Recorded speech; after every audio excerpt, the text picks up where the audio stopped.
Bom dia, boa tarde ou boa noite, a depender do horário que você esteja assistindo esse vídeo. Meu nome é Diego Andrade e juntamente com as colegas Cileide Lima e Taislane Messes, iremos falar um pouco sobre as mudanças climáticas causadas de forma antrópica, ou seja, pela ação do homem, não só do homem, da mulher, de todos os seres humanos como um todo. Mas antes de falar sobre as mudanças climáticas, vale relembrar que no vídeo passado dessa série de vídeos sobre mudanças climáticas, vimos diversos fenômenos naturais que também provocam mudanças climáticas. No entanto, desde a Revolução Industrial, ou seja, com a presença e utilização de combustíveis fósseis, os seres humanos têm intensificado certos fenômenos naturais, como é o caso do efeito estufa, que se não fosse provocado e aumentado pelos seres humanos, é de grande importância por garantir a temperatura adequada para a vida na Terra.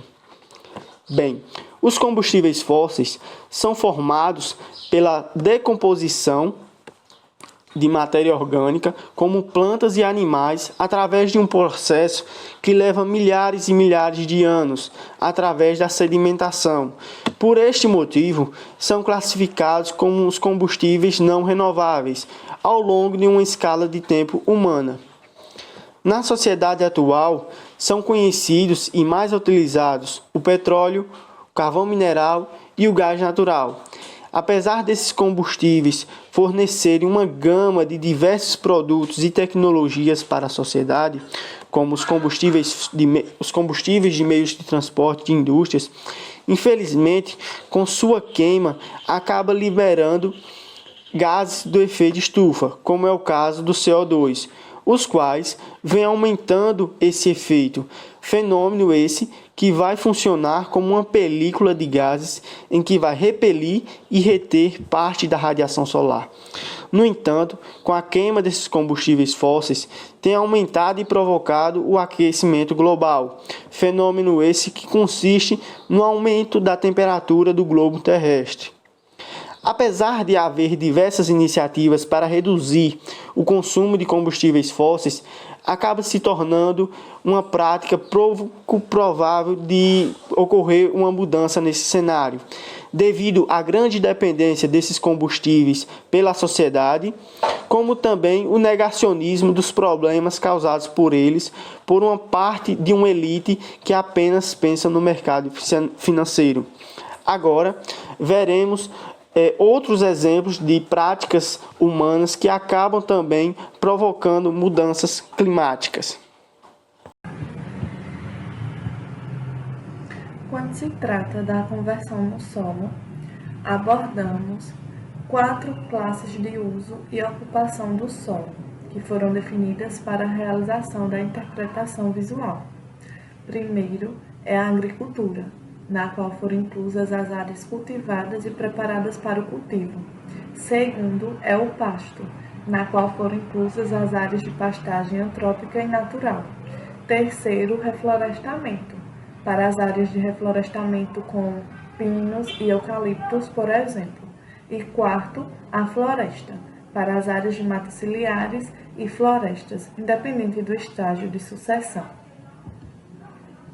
Com isso, o conhecimento do uso e cobertura do solo favorece para que medidas que garantam a preservação e manutenção do meio ambiente e a gestão do espaço sejam adequadas à realidade, já que por meio destes fatores é possível acompanhar os prováveis impactos ambientais e o desenvolvimento socioeconômico de um local em escalas municipais a global. A mudança que é causada no uso da terra, causada pela conversão de florestas em áreas de agricultura ou pecuária, afeta as propriedades físicas e biológicas da superfície terrestre, e estes efeitos possuem impacto potencial no clima regional e global. A agricultura introduzida após o desmatamento tem resultado em fortes impactos, aumentando assim a emissão de gases de efeito estufa para a atmosfera. Foi constatado que uma das mudanças globais mais incontestáveis nos últimos 3 séculos foi a ação direta do homem e mudança da cobertura das terras. A expansão da agricultura através da derrubada de florestas durante os últimos 140 anos levou a uma liberação líquida de 121 GT de carbono para a atmosfera, ou seja, 1 bilhão de toneladas, e o Brasil é o maior responsável pela emissão de gases de efeito estufa pela mudança no uso da terra. A maior parte dos desmatamentos ocorridos na Amazônia Legal, que abrange os estados do Amazonas, Acre, Roraima, Rondônia, Pará, Amapá, Mato Grosso, Tocantins e parte do Maranhão, são devidos à conversão da floresta em pastagens. Nos anos 70, devido aos sérios problemas de degradação das terras pela erosão, foi introduzido no sul do Brasil o sistema plantio direto, que consistia em instalar lavouras de milho, trigo e soja, sem necessidade de preparo do solo. Os agricultores, motivados pelos menores riscos envolvidos no plantio direto em relação à agricultura convencional, adotaram um novo manejo do solo, que combate eficazmente a erosão, e hoje, no Brasil, ocupa atualmente 17 milhões de hectares, ou seja, 40% da área sob a agricultura de plantas anuais. Durante a reunião do painel intergovernamental de mudanças climáticas, o IPCC, a possibilidade de se utilizar práticas agrícolas conservacionistas como o sistema plantio direto para mitigar o aumento de gás carbônico na atmosfera pelo sequestro de carbono pelo solo, obteve consenso internacional. A ideia contida no consenso foi que, promovendo a adoção de práticas agrícolas com conservação do solo, seria possível não apenas aumentar a produtividade agrícola, como também transformar os solos agrícolas em drenos ou sumidouros de gás carbônico atmosférico. O sistema plantio direto é um exemplo de uso da terra para a agricultura nas regiões tropicais úmidas e subtropicais, que propicia segurança alimentar com baixo impacto ambiental, principalmente quanto à erosão, e favorecendo o sequestro de carbono no solo. O sequestro de carbono no solo significa, então, transformar o carbono presente na atmosfera em carbono estocado no solo, compondo a matéria orgânica do solo. E há aproximadamente 200 anos, o homem vem interferindo massivamente no fluxo global de carbono e a agricultura convencional, embasada no uso de arados e grades para o preparo do solo para a semeadura, contribui para as perdas de carbono do solo.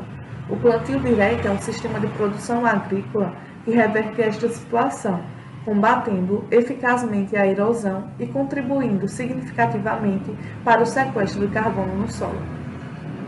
Diferente das reservas de carbono fóssil, o carbono do solo não é permanente e pode, a curto ou longo prazo, se transferir para a atmosfera. Assim, não pode compensar na totalidade as emissões oriundas da queima de combustíveis fósseis. Pelo solo ser o maior compartimento de carbono nos ecossistemas terrestres e poder estocar carbono pela agricultura conservacionista, a humanidade pode, com o uso adequado do solo, retardar ou amenizar os impactos negativos da mudança climática global. Há necessidade de se desenvolver métodos analíticos ágeis, de baixo custo, exatos, precisos e portáteis para a quantificação in situ e em tempo real do estoque de carbono no solo. Para a proteção e uso do solo, deve-se basear primeiramente no seu potencial produtivo, sendo que para o manejo adequado do solo é necessário considerar suas propriedades, as físicas, por a erosão, retenção de água, compactação e estruturação, a química, reação do solo, disponibilidade de nutrientes e interações entre estes, e os biológicos, por teor de matéria orgânica, respiração, biomassa de carbono, biomassa de nitrogênio, taxa de colonização e espécies de micro-organismos. Boa tarde, pessoal. Eu vou falar de dois aspectos antrópicos que influenciam nas mudanças climáticas, que são a agropecuária e o desmatamento. Começando então pela agropecuária. Com o crescimento populacional, o setor agropecuário ele vem tendo cada vez mais demandas para o fornecimento de alimentos para a sociedade. E com isso, ele tem ficado sobrecarregado. Isso traz algumas consequências para o meio ambiente, influencia também nas mudanças climáticas. A agricultura, ela faz parte desse setor e é responsável pelas emissões dos gases metano, dióxido de carbono, monóxido de carbono, óxido nitroso e óxido de nitrogênio. Gases esses importantíssimos de efeito estufa e que, consequentemente, causam o aquecimento global. A produção do gás metano ela ocorre em lavouras de arroz inundadas, que é um tipo de cultivo do arroz. Já o monóxido de carbono e o dióxido de carbono, eles são produzidos através da queima de resíduos agrícolas, do tipo pastagens, cerrados, culturas agrícolas. Um exemplo disso é a queima de cana-de-açúcar e também do algodão. Já o óxido nitroso, ele provém do uso de fertilizantes nitrogenados, da fixação biológica de nitrogênio, da lixiviação dos solos e entre outras coisas. Estima-se que 75% da emissão antrópica global desse gás, o óxido nitroso, ele seja proveniente da agricultura. Já na pecuária, os herbívoros ruminantes, como bovinos, ovinos, bubalinos e caprinos, eles produzem o gás metano através da fermentação entérica.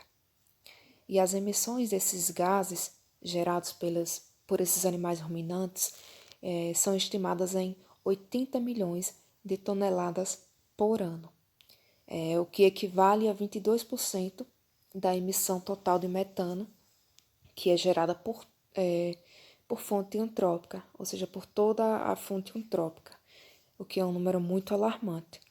Já o metano também ele é produzido a partir dos dejetos desses animais ruminantes, principalmente quando está na forma líquida, o que totaliza 28 milhões de toneladas por ano, provenientes dessa fonte. Agora eu vou falar do desmatamento. Bom, o desmatamento ele representa um dos aspectos de mudança climática global, ou seja, é um problema global. E é uma das atividades humanas que mais contribui para as emissões de gases de efeito estufa. A urbanização e o desmatamento de áreas vegetais e florestais dos biomas da Amazônia, do Cerrado, da Mata Atlântica, da Caatinga, para diversos fins, como o uso da madeira para a comercialização, para a agricultura, para a pecuária, para a construção civil e entre outras finalidades, eles podem mudar os processos físicos entre a atmosfera e os ecossistemas terrestres e também ecossistemas oceânicos. E altera também o regime das chuvas, da temperatura, da umidade do ar. E isso acontece em escala local, regional e também global. Bom, essas foram algumas ações humanas que implicam, que influenciam e interferem nas mudanças climáticas. No próximo vídeo, nós veremos as consequências dessas ações.